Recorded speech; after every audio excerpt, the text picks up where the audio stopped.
Ya.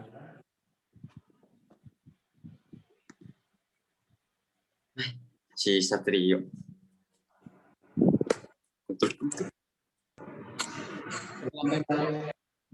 Ulang lagi.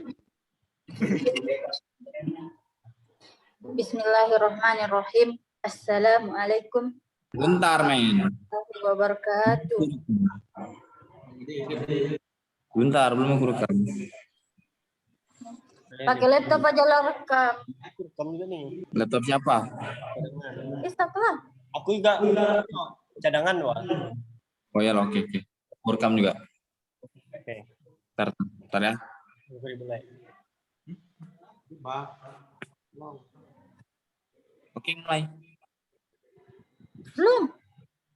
Allah. Mulai Kak, mulai. Mulai lah, Oke, mulai. mulai. Buka slide-nya, weh. Oh, ini apa juga nih?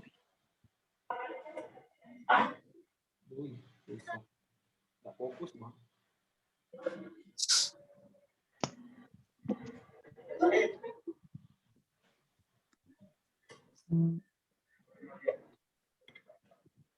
Mana slide-nya, woi? Loh, ini apa? Mana? Sabar dulu. Belum basket. Oh, bisanya. Mana ada kok share screen? Enggak ada. Tar. Oh. Satria kayaknya. Ntar aku juga perbaiki jilbabku so kalian. Ntar aku Belum, Yo. perbaiki rambutku sekalian.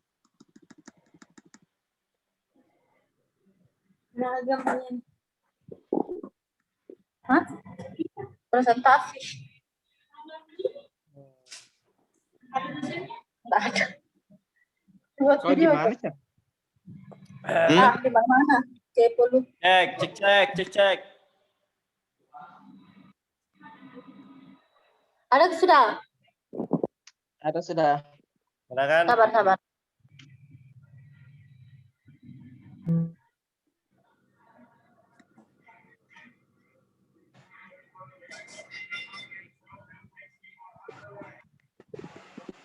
Oke, senyap semua, senyap.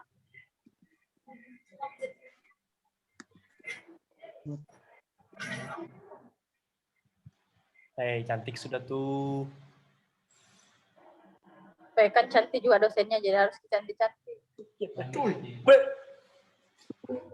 Oke? Nah,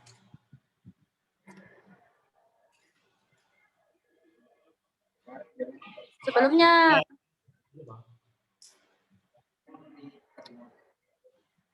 lanjut.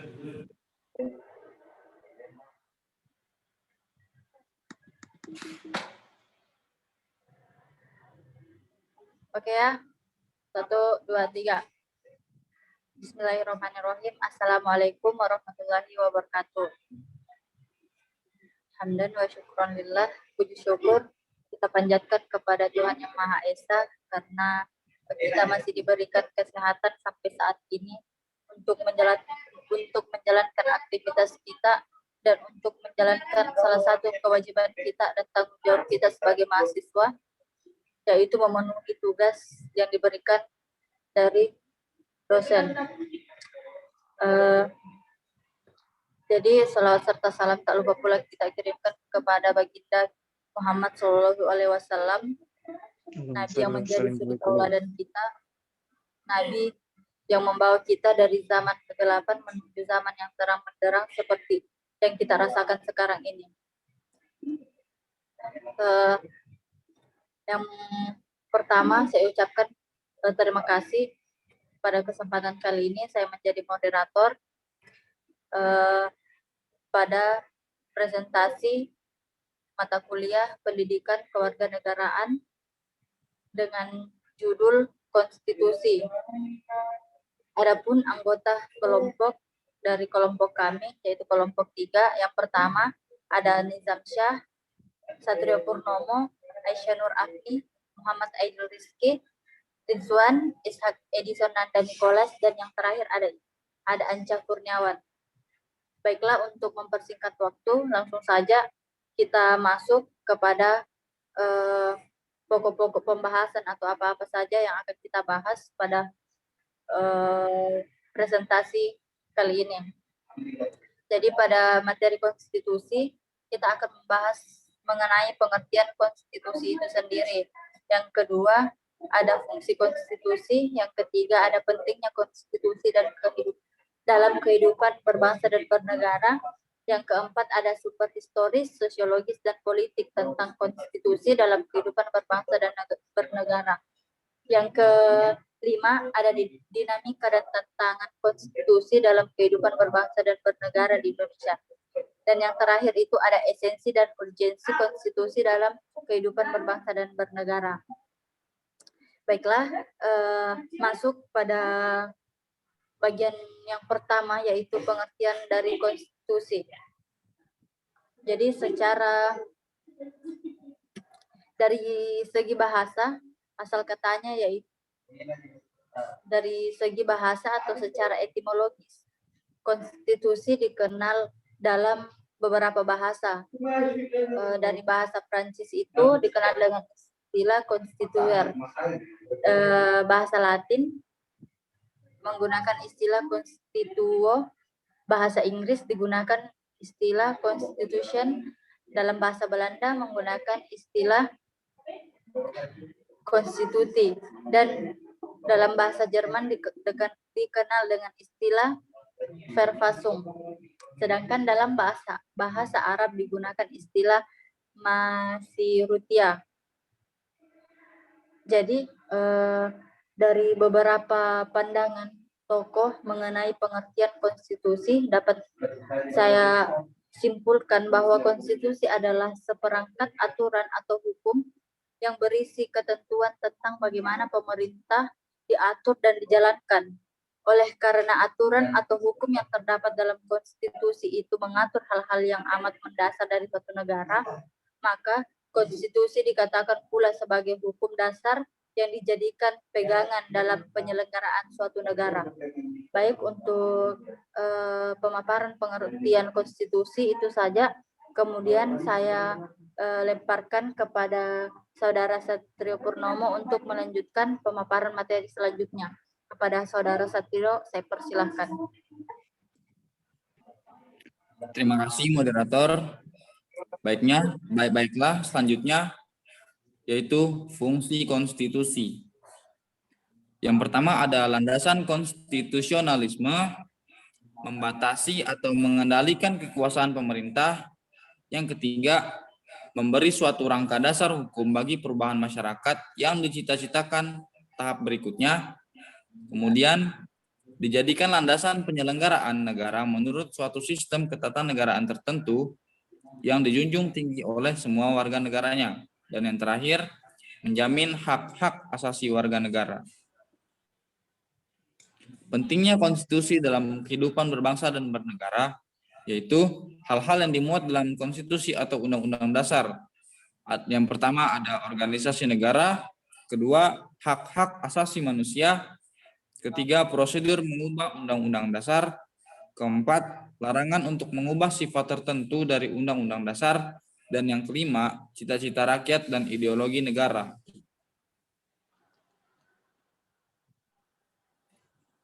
Sumber historis, sosiologis, dan politik tentang konstitusi dalam kehidupan berbangsa dan bernegara di Indonesia. Sejarah tentang perjuangan dan penegakan hak-hak dasar manusia sebagaimana terumus dalam dokumen-dokumen di atas berujung pada penyusunan konstitusi negara. Konstitusi negara di satu sisi dimaksudkan untuk membatasi kekuasaan penyelenggaraan negara dan di sisi lain untuk menjamin hak-hak dasar warga negara.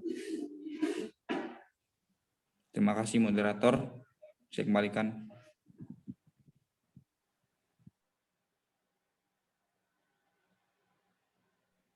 Moderator, mic-nya belum di ini. Selanjutnya, pemaparan materi akan disampaikan oleh Saudara Ridwan.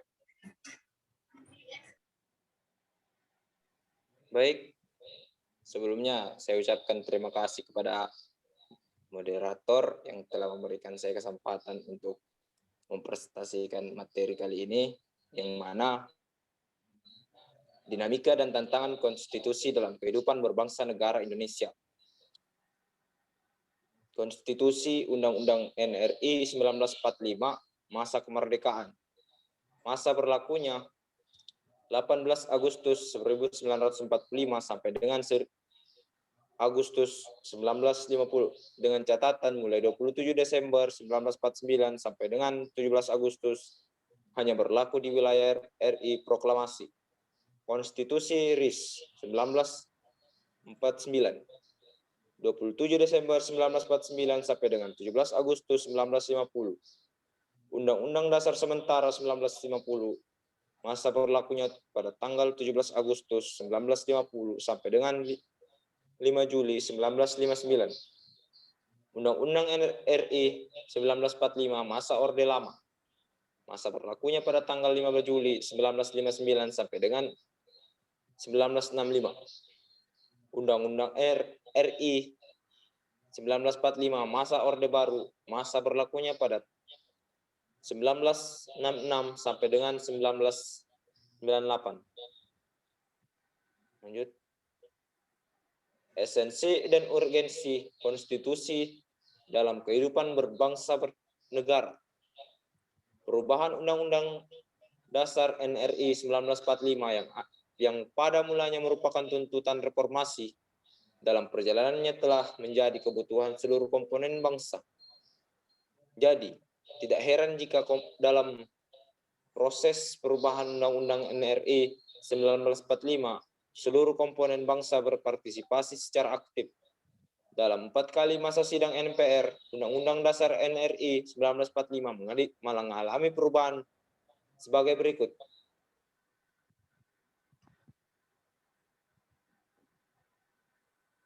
A. Perubahan pertama Undang-Undang NRI 1945 dihasilkan pada sidang umum MPR 1999. Tanggal 14 sampai 21 Oktober 1999. Perubahan kedua Undang-Undang Dasar NRI 1945 dihasilkan pada sidang tahunan MPR 2000. Tanggal 7 sampai 18 Agustus 2000. Perubahan ketiga Undang-Undang Dasar NRI 1945 dihasilkan pada sidang tahunan MPR 2001 tanggal 1 sampai 9 November 2001. Perubahan keempat Undang-Undang Dasar NRI 1945 dihasilkan pada sidang tahunan MPR 2002 pada tanggal 1 sampai 11 Agustus 2002. Baik, saya kembalikan kepada moderator yang terhormat. Selanjutnya, pemaparan materi akan disampaikan oleh Saudara Ishak Edison Nanda Dikolas kepada Saudara Ishak. Saya persilahkan. Baik, terima kasih. Perubahan Undang-Undang Dasar Negara Republik Indonesia 1945 yang berhasil dilakukan mencakup 21 bab, 72 pasal, 170 ayat, 3 pasal aturan peralihan, dan 2 pasal aturan tambahan. Ada 6 pasal yang tidak mengalami perubahan, yaitu pasal 4, pasal 10, pasal 12, pasal 25, pasal 29, dan pasal 35. Setelah diubah, Undang-Undang Dasar Negara Republik Indonesia 1945 terdiri atas 21 bab, 73 pasal, 170 ayat, dan 3 pasal aturan peralihan, serta 2 pasal aturan tambahan. Dalam negara modern, penyelenggaraan kekuasaan negara dilakukan berdasarkan hukum dasar atau konstitusi. Dengan demikian, konstitusi mempunyai kedudukan atau derajat supremasi dalam suatu negara. Yang dimaksud dengan supremasi konstitusi adalah konstitusi mempunyai kedudukan tinggi dalam tertib hukum suatu negara. Jenjang normal hukum di Indonesia terwujud dalam tata urutan peraturan perundang-undangan. Tata urutan ini menggambarkan hierarki perundangan mulai dari jenjang paling tinggi sampai yang terendah. Nah, bisa dilihat dari sini. Adapun yang jenjang tingginya yaitu dari undang-undang menurun sampai ke peraturan daerah atau perda. Itu dari Undang-Undang Nomor 10 Tahun 2004 sampai dengan Undang-Undang Nomor 12 Tahun 2011, seperti itu. Seperti ini ya. Baiklah, selanjutnya sebagai hukum dasar dan hukum tertinggi pada suatu negara, maka peraturan perundangan di bawah Undang-Undang Dasar Negara Republik Indonesia tahun 1945 isinya bersumber dan tidak boleh bertentangan dengannya atau dengan Undang-Undang Dasar 1945 ini. Undang-undang pada dasarnya adalah pelaksanaan daripada norma-norma yang terdapat dalam Undang-Undang Dasar. Misalkan ada pada pasal 31 ayat 3 Undang-Undang Dasar Negara Republik Indonesia tahun 1945 yang mana pada undang-undang tersebut menyatakan atau berbunyi pemerintah mengusahakan dan menyelenggarakan suatu sistem pendidikan nasional yang meningkatkan keimanan dan ketakwaan serta akhlak mulia dalam rangka mencerdaskan kehidupan bangsa yang diatur dengan undang-undang. Berdasarkan hal tersebut atau yang barusan kita baca, disusunlah undang-undang pelaksanaannya seperti pada gambar tadi bisa dilihat. Tata urutan peraturan perundang-undangan di Indonesia yakni Undang-Undang Nomor 20 Tahun 2003 tentang Sistem Pendidikan Nasional. Seperti itu. Nah, baiklah, saya kembalikan ke moderator.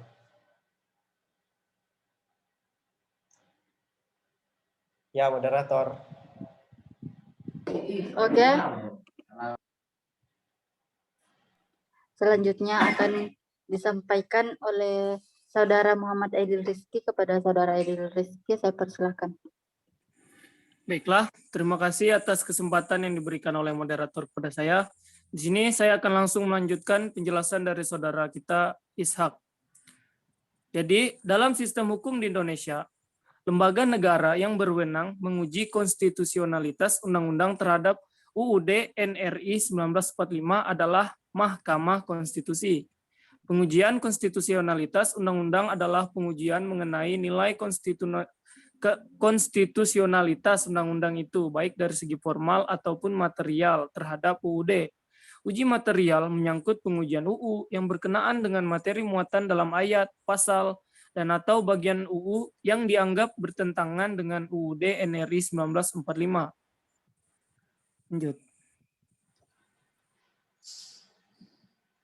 Lembaga yang memiliki otoritas memungut pajak di Indonesia adalah Direktorat Jenderal Pajak atau disingkat DJP untuk pajak pusat dan Dinas Pendapatan dan Pengelolaan Daerah yang disingkat DPPKAD atau nama lain yang sejenis untuk pajak daerah. Sesuai dengan amanat undang-undang, lembaga ini bertugas menghimpun penerimaan pajak. Wajib pajak harus membayar pajak ke kantor pos atau bank-bank yang ditunjuk oleh pemerintah. Dengan demikian, uang pajak yang dibayarkan oleh wajib pajak langsung masuk ke rekening kas negara untuk pajak pusat dan rekening kas daerah untuk pajak daerah. Selanjutnya, untuk pajak pusat melalui Undang-Undang Anggaran Pendapatan dan Belanja Negara atau yang disingkat APBN, menerima pajak pusat dialokasikan untuk membiayai program kerja yang dikelola oleh pemerintah pusat maupun pemerintah daerah Pemda.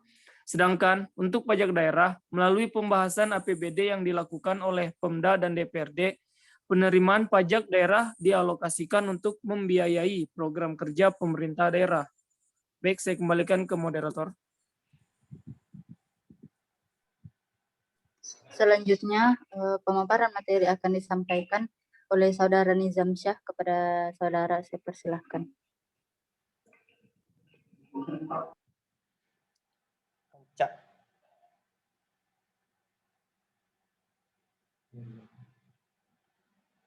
Ancak.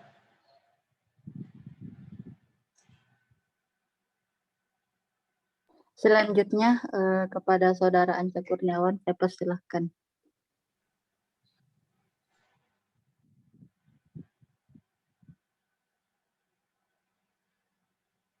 Ya, Saudara Anca.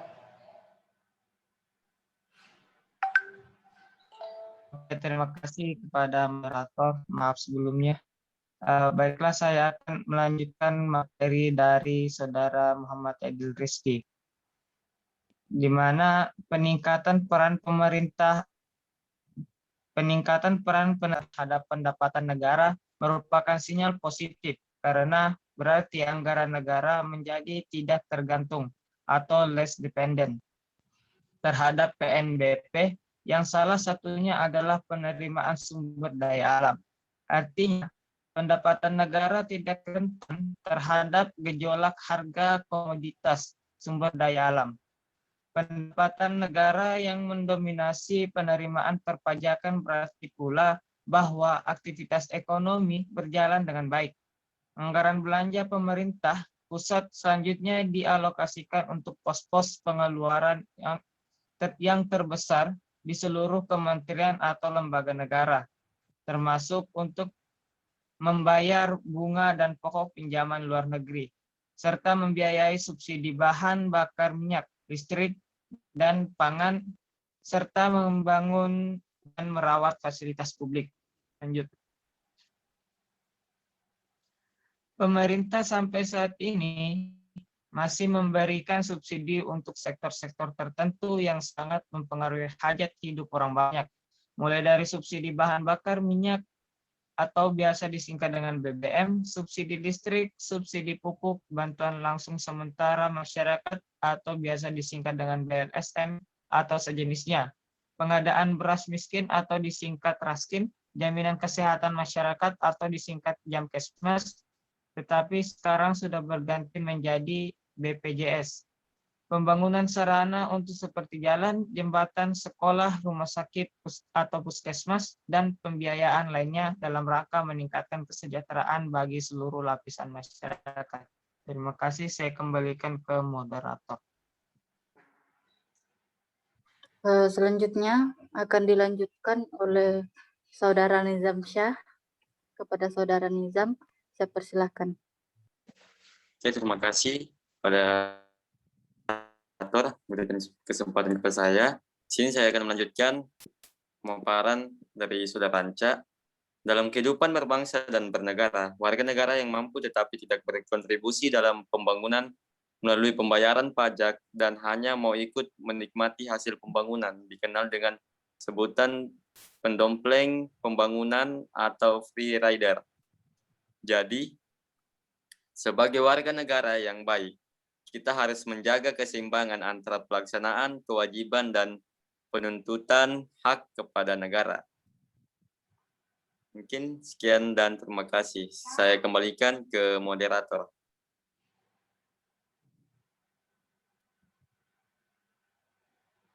Baik, itulah presentasi dari kelompok 3 pada mata kuliah Pendidikan Kewarganegaraan. Kurang dan lebihnya mohon dimaafkan. Billahi taufiq wal hidayah. Wassalamualaikum warahmatullahi wabarakatuh. Waalaikumsalam. Warahmatullahi wabarakatuh. Main. Semangat.